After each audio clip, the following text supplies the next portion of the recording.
नमस्कार, मैं हूं पंकज श्रीवास्तव। सत्य हिंदी के खास कार्यक्रम सुनिए सच में आपका स्वागत है। आज बात इजराइल से जूझते अकेले ईरान की।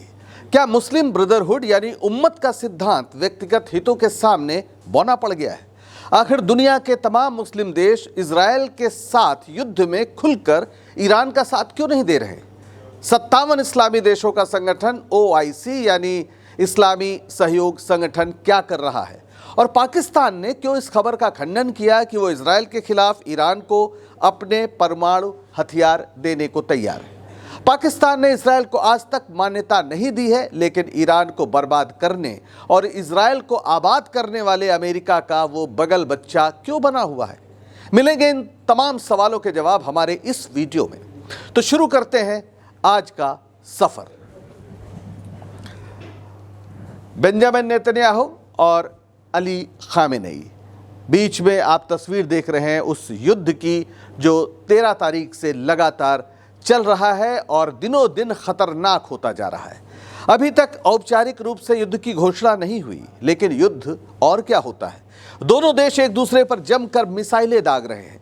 सैकड़ों लोगों की मौत हो चुकी है। इजराइल को गुमान था कि वो 24 घंटे में ईरान को धूल चटा देगा, लेकिन ऐसा कुछ नहीं हुआ। ईरान को 13 जून से हुए हमलों में काफ़ी नुकसान हुआ है, लेकिन उसने भी इजराइल को काफ़ी नुकसान पहुंचा दिया है।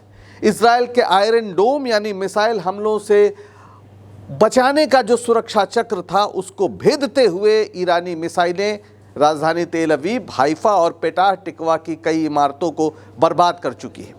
दर्जनों लोगों की मौत भी हुई है इजराइल में। जाहिर है दुनिया चिंतित है। कथित विकसित देशों की ओर से जो बयान आया है, लेकिन उसमें एक तरफा चिंता है जो उनके दोहरे रवैये की पोल खोल रहा है। कनाडा में अभी जो G7 की बैठक हुई, उसके बाद एक साझा बयान जारी किया गया जिसमें 4 महत्वपूर्ण बिंदु थे। पहली बात तो यही कि ईरान का समर्थन किया जा रहा है। कहा जा रहा है कि ईरान को आत्मरक्षा का अधिकार है और ईरान की सुरक्षा के प्रति इन विकसित देशों ने प्रतिबद्धता जताई है। और दूसरे नंबर पर ईरान के परमाणु कार्यक्रम पर चेतावनी दी है। यानी सब मानते हैं कि इजराइल के पास परमाणु हथियार है, कोई बात नहीं, लेकिन ईरान के पास परमाणु हथियार नहीं होना चाहिए। उसे किसी कीमत पर परमाणु हथियार विकसित करने की अनुमति नहीं दी जा सकती। और जाहिर है ये भी कहा जा रहा है कि जो क्षेत्रीय अस्थिरता है मध्य पूर्व में, उसकी वजह तो ईरान ही है, क्योंकि वो अपना परमाणु कार्यक्रम आगे बढ़ा रहा है और उसका लक्ष्य दरअसल बम बनाना है। हालांकि मध्य पूर्व में शांति की भी अपील की गई।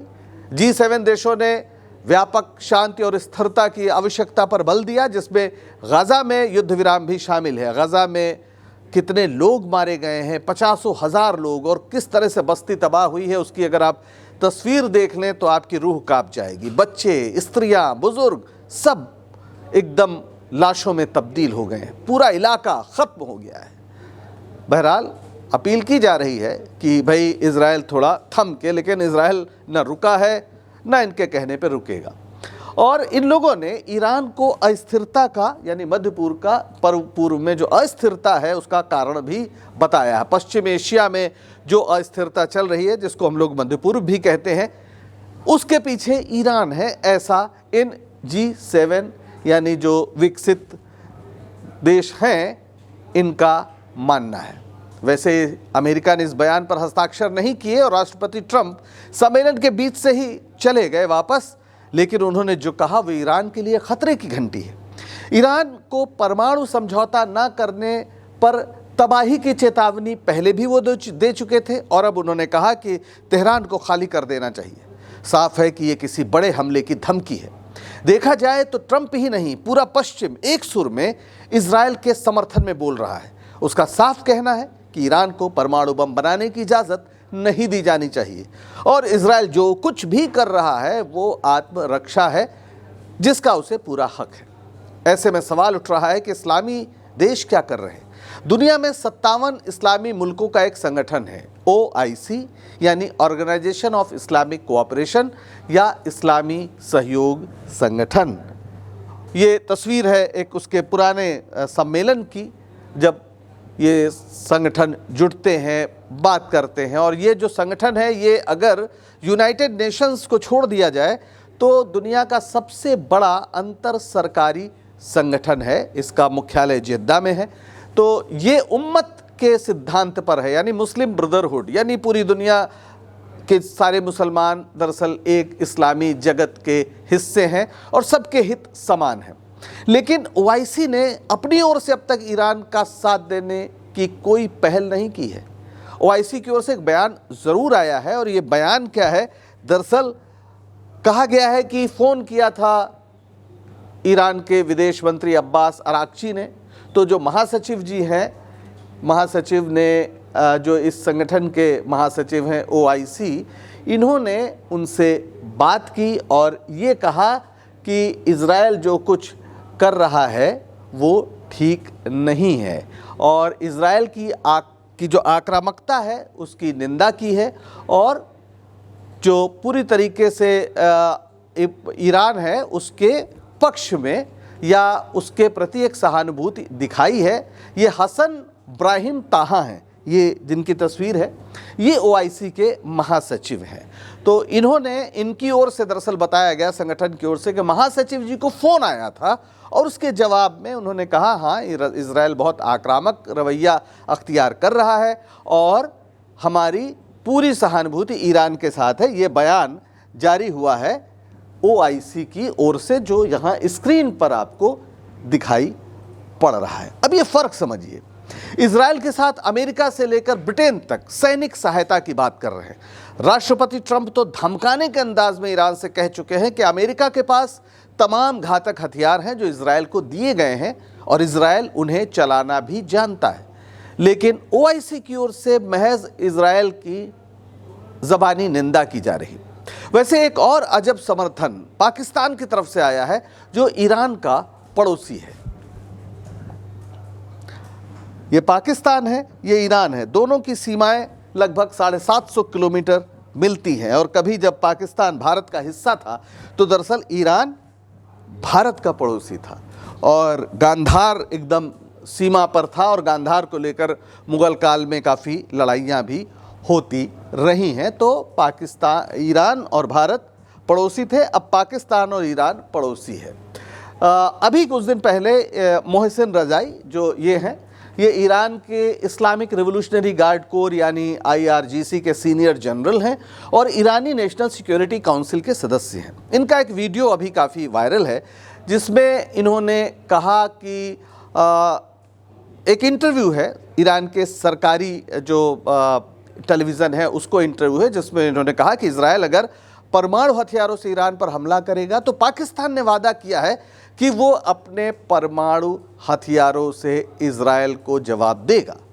अब दुनिया को हैरानी नहीं हुई, पाकिस्तान के बाद ईरान पहला इस्लामी मुल्क है जो परमाणु बम बनाने के इतना करीब है, और दुनिया को धार्मिक युद्धों के नज़रिए से या युद्धों को धर्म के नज़रिए से देखने वाले अगर ईरान की उपलब्धि को इस्लाम की उपलब्धि कहते हैं तो शायद ये अस्वाभाविक नहीं है। वैसे भी मुस्लिम ब्रदरहुड या उम्मत का सिद्धांत बार बार दोहराया जाता है जब बात इज़राइल यानी यहूदियों से संघर्ष की होती है। लेकिन हैरानी की बात यह है कि पाकिस्तान ऐसे किसी वादे से साफ मुकर गया।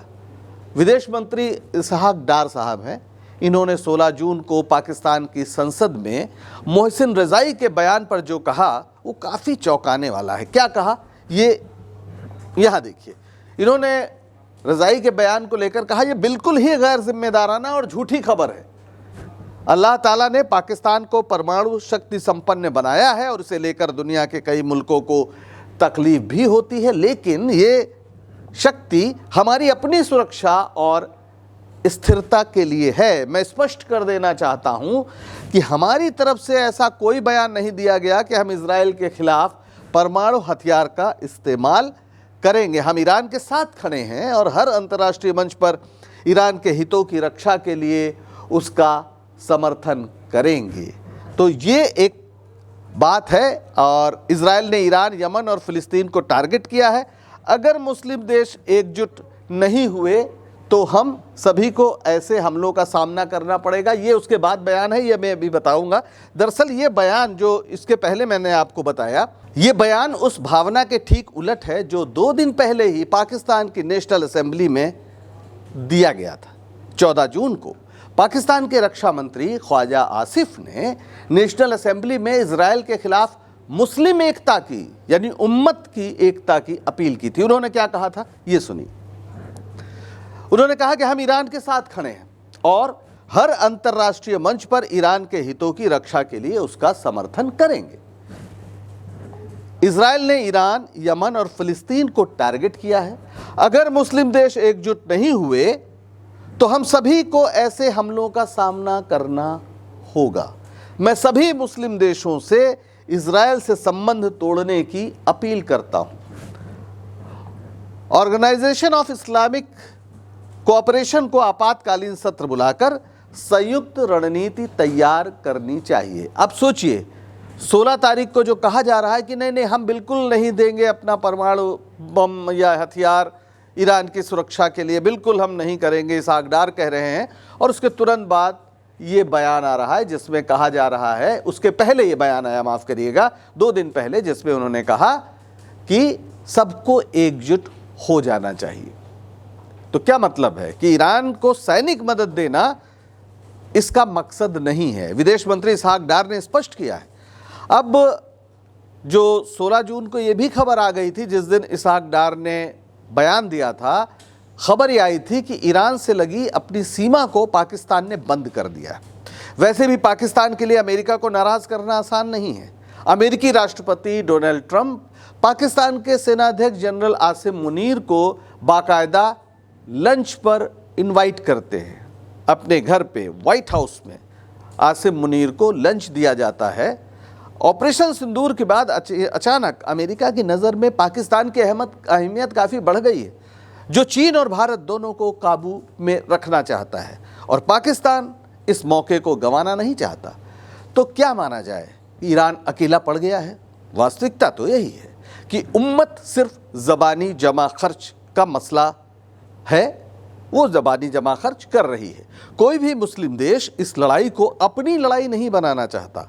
यहाँ तक कि जो 57 मुस्लिम देशों ने के सामने इजराइल की निंदा का भी सवाल था, उसमें भी महज 21 देशों ने दस्तखत किए हैं। ये कौन से देश हैं, ये भी मैं आपको बता रहा हूँ।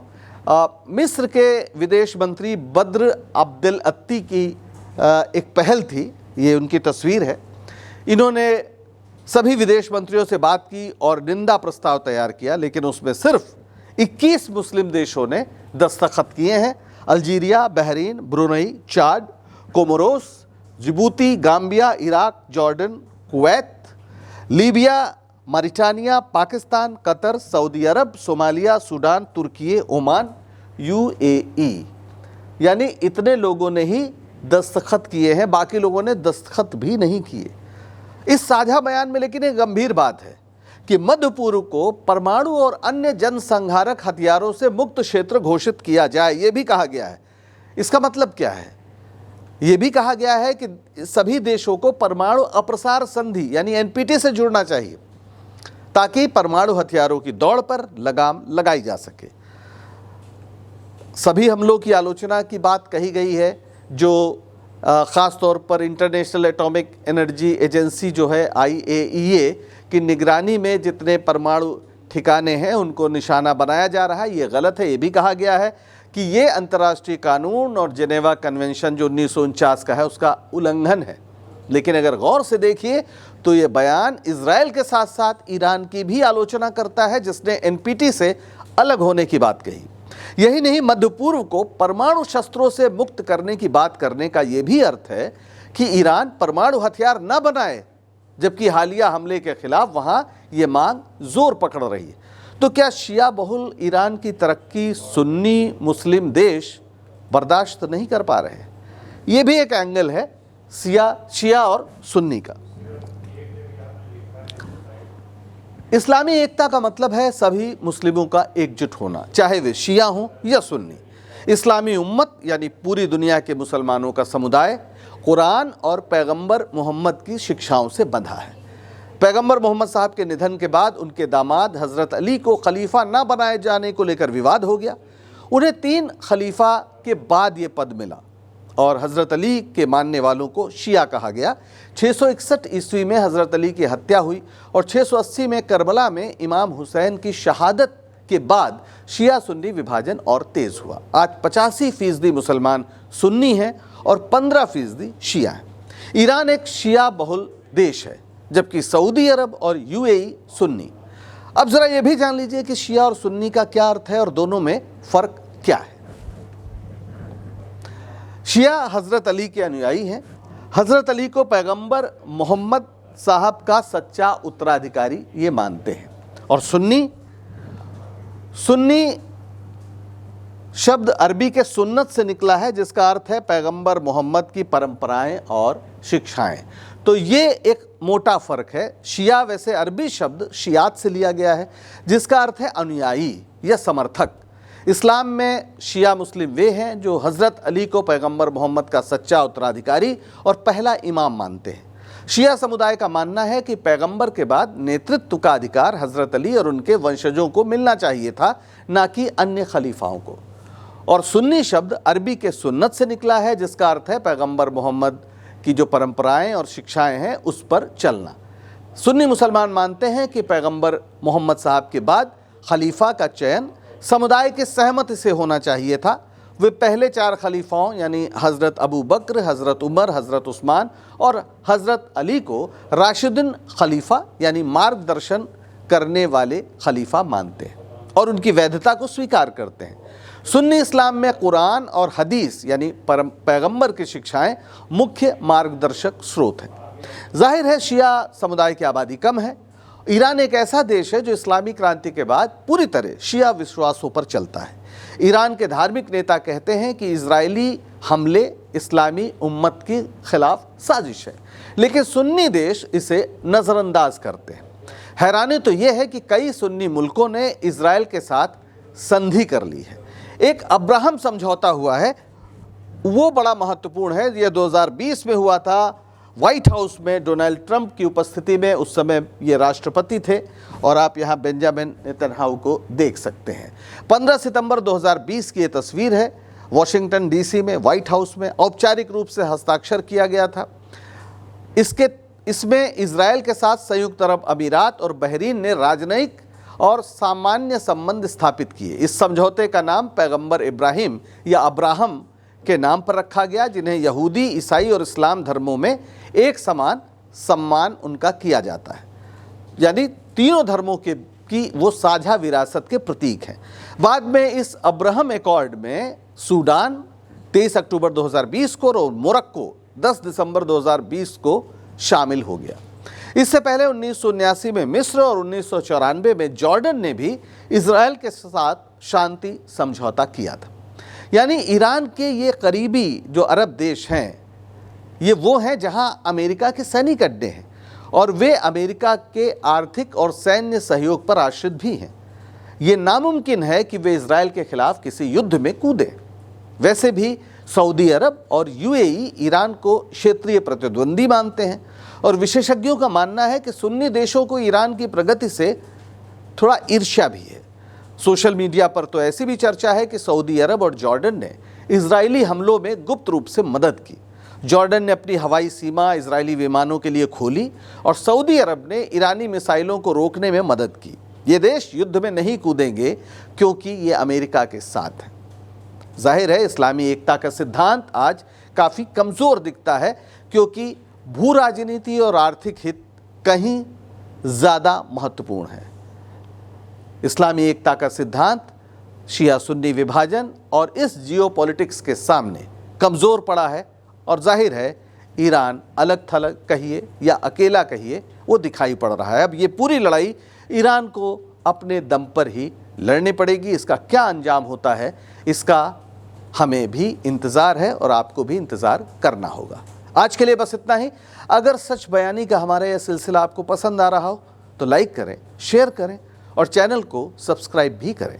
सत्य हिंदी का ऐप डाउनलोड करें, जिसका पता वीडियो के नीचे डिस्क्रिप्शन में आपको मिल जाएगा।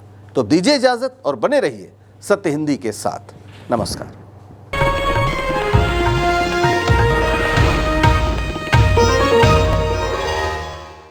Disclaimer under Section 107 of the Copyright Act 1976, allowance is made for fair use for purposes such as criticism, comment, news reporting, scholarship, and research. Fair use is a use permitted by copyright statute that might otherwise be infringing.